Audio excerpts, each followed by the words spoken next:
Oh, not yet, haven't you? And we're live.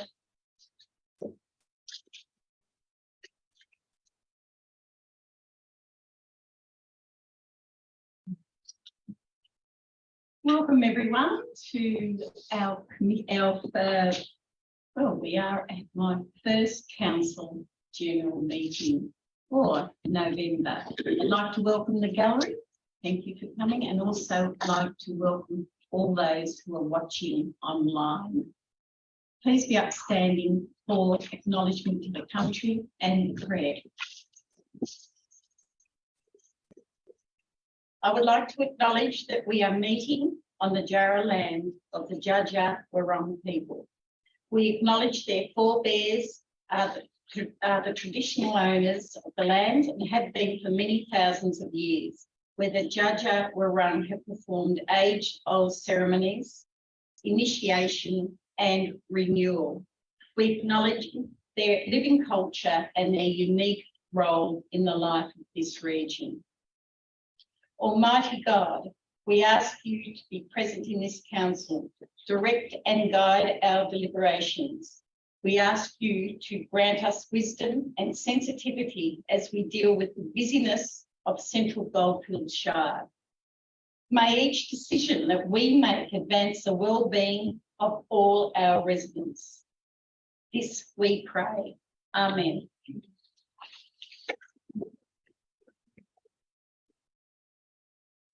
Now we have, I think we have a couple of apologies. Is that correct? We have Councillor Anna de Villiers, who is fortunately over the water somewhere, and Councillor Gerard Murphy, who's just recently had an operation. Any other apologies? No. Leave of absence? Nil. Now I'll ask for disclosure of conflicts of interest. Any conflicts of interest? No. Confirmation of previous council meetings. Do we agree with the council meetings of previous? It's confirmed. Thank you. Confirmation at 5.1, again, confirmation of the minutes of the previous council meetings and unconfirmed council meeting minutes of the 25th of October 2022. Confirmed? Confirmed. Thank you. And the minutes of the delegated and advisory committees from the previous meetings. There are none. Are there any petitions? No. Now for the officer reports. 8.1, financial report. The purpose of this report is to advise council on the financial performance for the year to now date and how it is tracking against adopted budget, noting any material differences. Do I have a mover for that? Councillor Jeff Lovett. Thank you, Madam Mayor. I would like to move that Council receives and notes the attached finance report for the period to 31 October 2022. Thank you. Is there a seconder to this motion? Second. Councillor Wayne Sproul. Can the mover please talk? Thank you, Madam Mayor. For some months, our operating results have shown a healthy surplus, this month being $11.2 million. Put into perspective, this is almost entirely due to the timing that capital and operating grants are received. $2.2 million of operating and $9.5 million of capital grants have been moved in our books from 2021-2022 financial year to 2022-2023. This income will be offset as projects are delivered.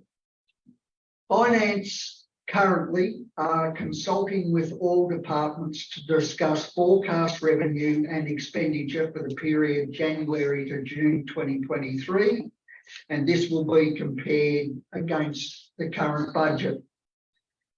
These forecasts could be influenced by events such as the recent floods and their impact, which we're yet to see. Council's financial position at the 30th October is sound, with no apparent red flag warnings. Surplus funds have been placed in short-term investments, and I do note that next Monday, the Independent Audit and Risk Committee will be meeting for their quarterly review of all our operating accounts. Thank you, Madam Mayor. Thank you, councillor Love. Seconder, would you like to speak? Nothing further to add. Thank you, Madam Mayor. Thank you. I call all councillors to talk about this motion, if you so choose. No? So I'd like to move the motion. Those in favour? Those against? None. That's in the affirmative. Thank you. Moving on to item 8.2. The purpose of this report is to provide council with an update on the status of projects identified in the 2022-23 action plan. I have a mover, please.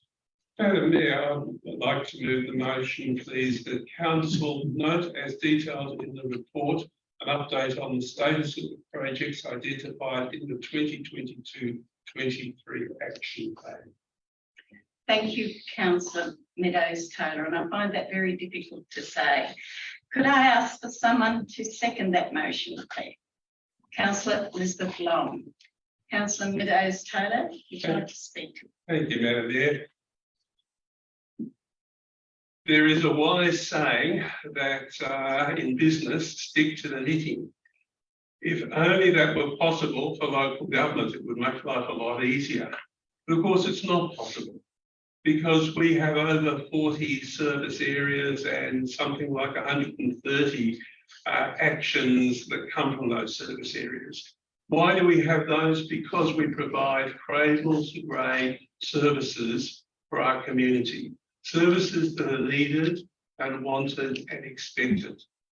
And it makes it particularly hard on small councils.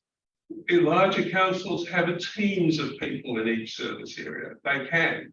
We have one person, perhaps two, a small team. So if that person is on leave or goes missing, how you cover that function is a stressful business.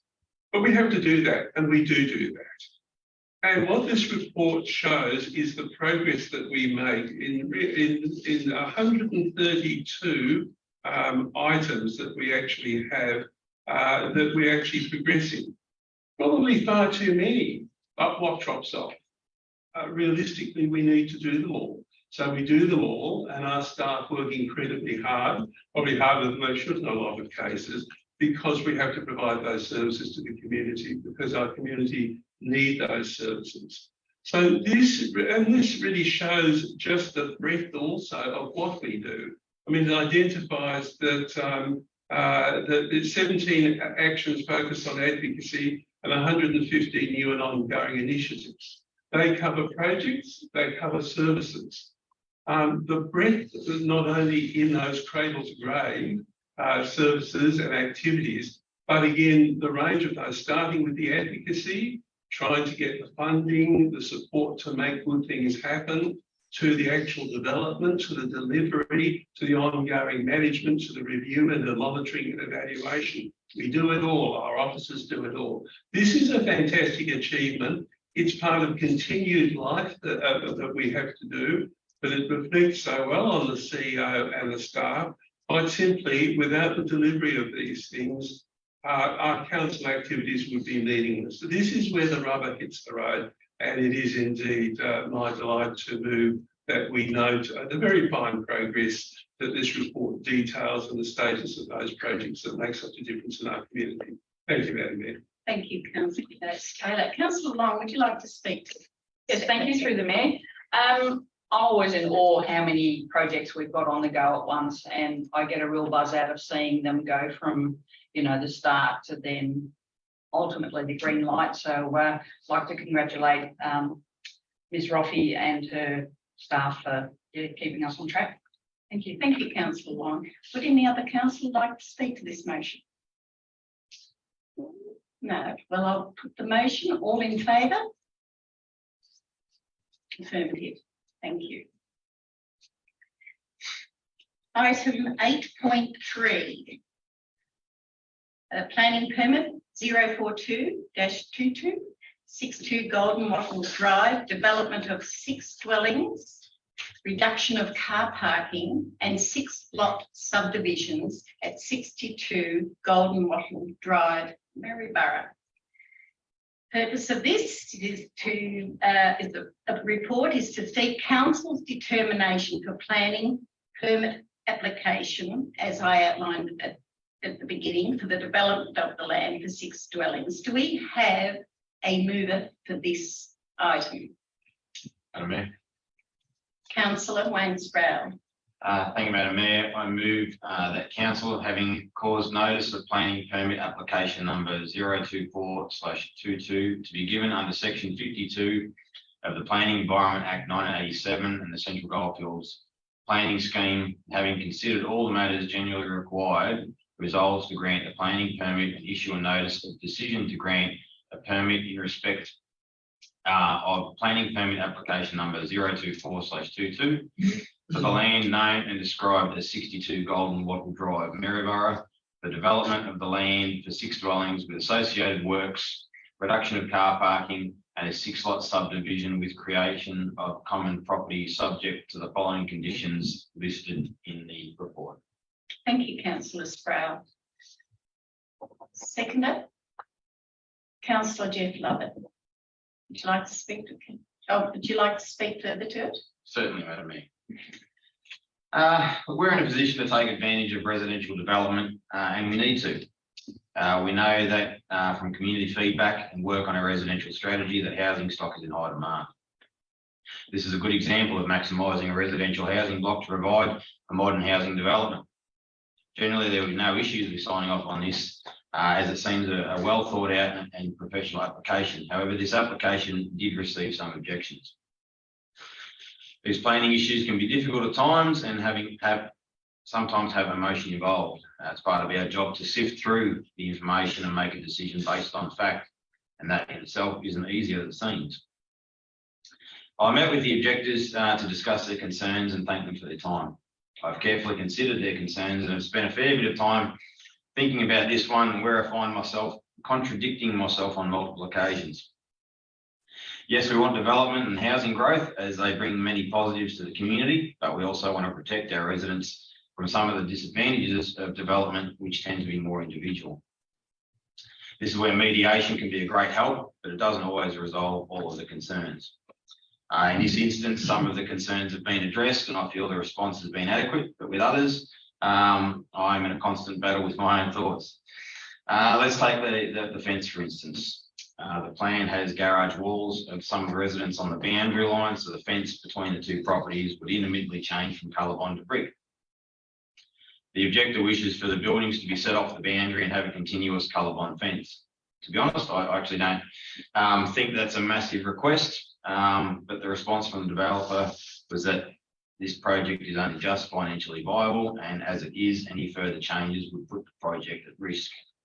Now, whilst I'm not completely settled with that answer, changing plans could be costly. If we reject this application, the developer could take the decision to VCAT and would most likely win, which would be a cost to council financially.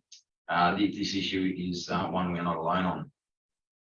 We could also put future developments at risk if we attempt to micromanage each application.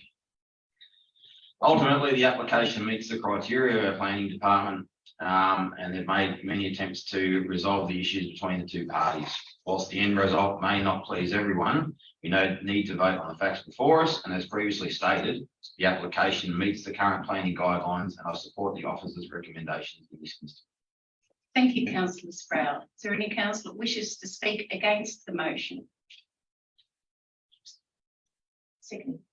Seconder. Thank you, Madam Sorry, Mayor. I've missed you. As Councillor Sproul has said, there was an objection to this proposal and council heard from the objectors last week. I'm of the opinion that the proponent has taken their concerns on board and made some adjustments accordingly. This is a major development that will significantly add to the housing stock in an area that will benefit greatly from it. At the end of the day, the application has been assessed against the Central Goldfields planning scheme, and it is considered that the proposed development is appropriate. Therefore, I will be supporting the motion. Thank you, councillor Lovett. Is there any councillor that wishes to speak against the motion? Anyone wish to speak at all to the motion? No, I will put the motion. Those in favour? Affirmative. Thank you. Item 8.4, Civil Engineering Consultancy Panel, contract number G164322. Purpose of this report is for councillors to consider awarding a contract G1643-22 Civil Engineering Consultancy Panel following a public tender process. I will call for a motion. Madam Mayor, I'd like to move that a council award contract G1643-22 Civil Engineering Consultancy Panel and authorises the CEO to execute the contracts to the following: Tompkinson Group, Cardno TGM, Energy Water Management, JJ Ryan Consulting, CT Management Group, FMG Engineering, EDA Project Management, RMG, 2MH Consulting, Milai Consulting Engineers, SMEC Australia, Pavement Management Services, Bespoke, Linked Proprietary Limited, and Nieto Proprietary Limited trading as partner. Thank you, Councillor Meadows-Taylor. Do we have a seconder for this motion? Councillor Wayne Sproul. Councillor Meadows-Taylor, would you like to speak to the motion? Thank you, Madam Mayor. I think one of the great challenges of local government and indeed government is the simple issue that when people and members of the community want to have work done, want to have approvals given, want to have permits authorised, they want that done yesterday. That's human nature, that will always continue. The other side of it, though, is for companies that want to obtain work from local government or government, in our case from the council. They want to be assured and having the expectation and right to be assured that there is a proper and due process, fair and equitable, and that the best person, the best contractor is awarded the work after due process. Now, how do you balance those two things? Not easily, and it's always a challenge, as we know. But one of the very effective ways of doing that is through consultancy panels. So where we have work that we often allocate in certain trades or professions, such as in electricians and plumbers, and in this case, civil engineers, we don't have to go through a process each time of putting things out for tender and causing a delay in time that applicants are going to feel upset and concerned about. But we can satisfy it through due process because through a panel process, those who wish to tender for that work can go through due process and be properly assessed with criteria. And as a result of that, can be ready and available on the panel when particular assignments come up. So it really is a great balance of two conflicting, because they are conflicting needs, to do things quickly and be responsive to applicants, but at the same time to make sure that the public monies are spent in the best possible way with greatest regard for quality of delivery, for economy, and for the best, simply the best contractor to do the particular job. A consultancy panel, in this case, a civil engineering consultancy panel, will mean that often hard to obtain civil engineers who are in demand all around the place, as as the general manager infrastructure would know, that they are in demand and they're hard to obtain, particularly at present. And I think it's great that we've managed to have such a wonderful group, there's a large group of 13 companies that have tendered for this work. So we've now got that ability, if this is carried, to enable the CEO to proceed to enter into contracts with these particular companies. They become ready, willing and available to do work speedily, and we have great resources available in a timely way. It couldn't get better than that. So delighted to move the motion in this case, Madam Mayor. Thank you. Thank you, Councillor Meadows-Taylor. Councillor Sproul, would you like to speak? Nothing further to add. Thank you, Madam Mayor. Thank you. Does anyone wish to speak against the motion? No? Well, I'll put the motion. All those in favour? Against? 0. Affirmative. Getting now to item 8.5. Porter Avenue and Primrose Street, Maryborough Road reconstruction works. Contract number G1699-2. The purpose of this report is to brief councillors on briefing councillors on awarding the contract G1699-2 for this reconstruction of Porter Avenue and Primrose Street, Maryborough, following a public tender process. I call for a mover. Councillor Lovett.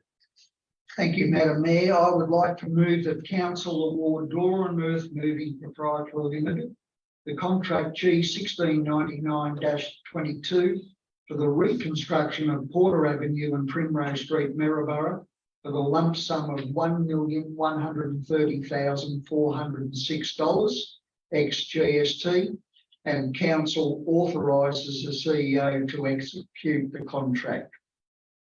Thank you, Councillor Lovett. I call for a seconder this motion. Councillor Wayne Sproul. Councillor Lovett, would you like to speak to the motion? Thank you, Madam Mayor. I know these works will be greatly welcomed by the residents of that area. In my opinion, the intersection of Primrose and Porter Avenue is one of the worst in Maryborough, and sections of Porter Avenue are badly in need of reconstruction. It's pleasing to note that Doran's, a local contractor who have a well-earned reputation for quality projects, has won the tender for this job, and I look forward to the contract being completed. Thank you, Madam Mayor. Thank you, Councillor Lovett. Councillor Sproul, would you like to speak to the motion? Through the Mayor, just to reiterate, Councillor Lovett, this is great news for our community residents. We do know the quality work that Doran have done in the past on some of our other roads. This is a significant project which includes the road renewal, curb and channel, drainage and the associated works. It's great to see a local contractor be successful in the tender evaluation. Thank you, Councillor Sproul. Is there any councillor against this motion? Anyone wish to speak to the motion? I'll put the motion. Those in favour? That's affirmative. Thank you. Moving on to item 8.6. Central Goldfields Shire 2022-23 resealing works. Contract G1696Q. The purpose of this report is to recommend council award a contract for road resealing work in 2022-23. Do I have a move for this motion? Councillor Elizabeth Long.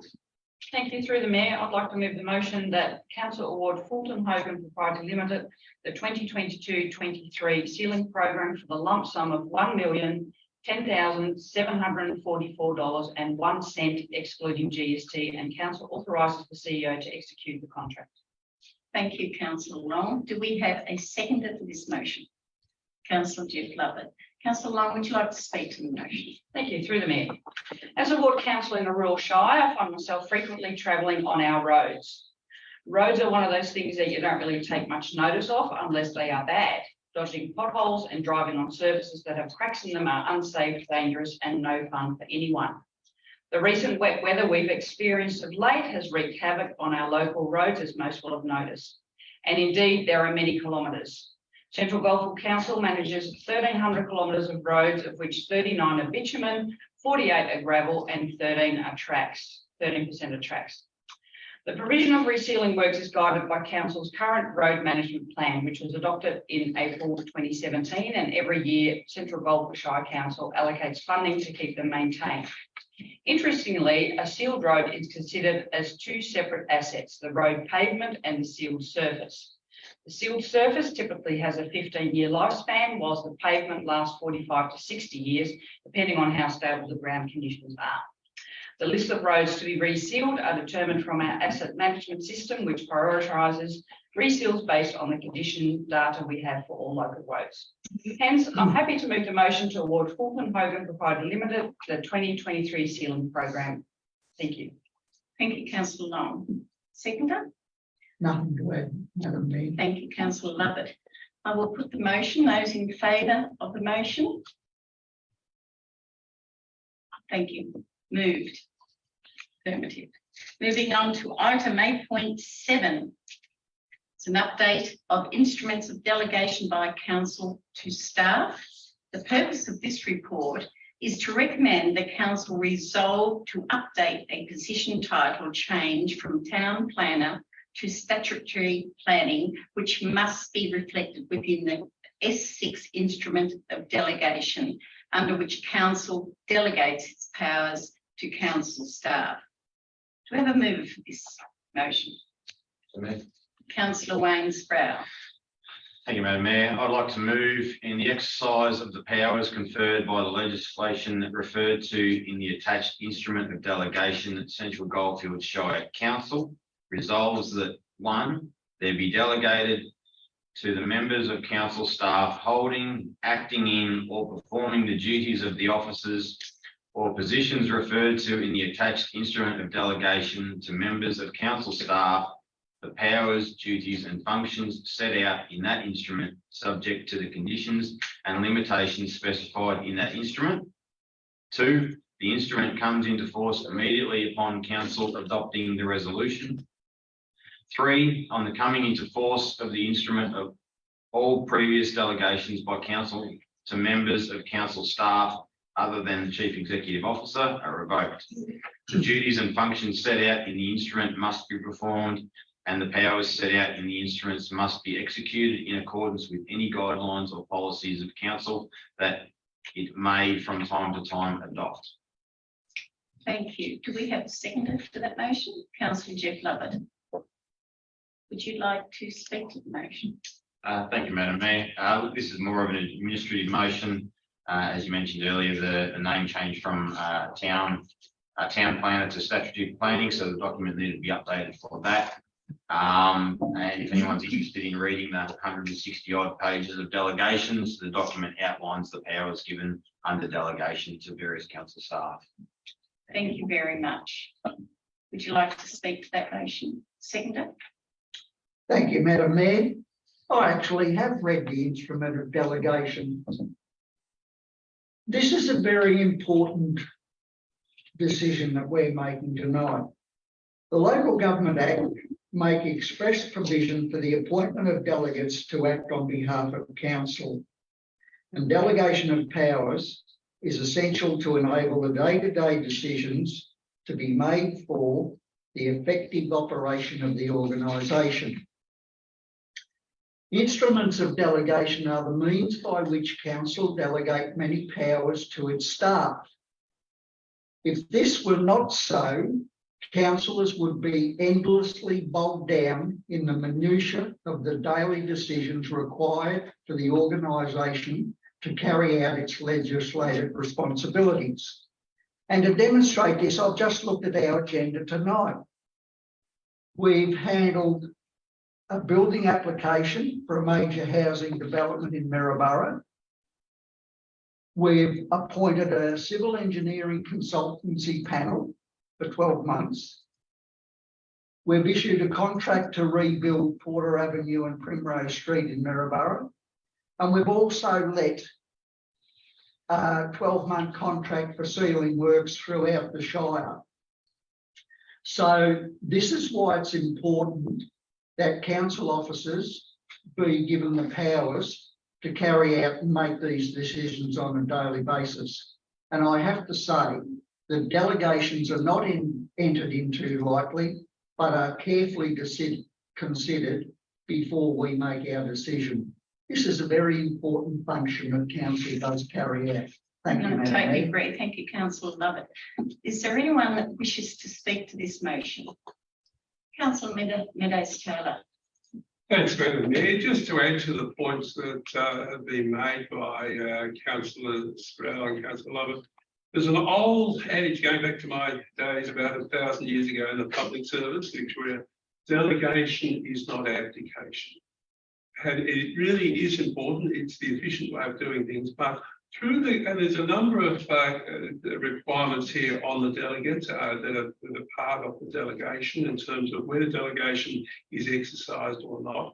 But importantly, in a good system of delegation, which we have, a council will always monitor, review with the CEO those delegations and the decisions taken under delegation. That's as it should be. It is, as I say, an old saying, but a wise saying. Delegations, which really are important, delegation is not abdication. Thanks, Madam Mayor. Thank you, councillor Meadows Taylor. Anyone against this motion? No, all in favour? Unanimous. Thank you very much. Will be any notice of motion? This is item number 9. Notice of motion? No. Any urgent business? 0. No confidential business. So before I declare the meeting closed, I want to thank the gallery for joining us tonight and thank those who were watching in cyberspace. Thank you very much. I declare the meeting closed.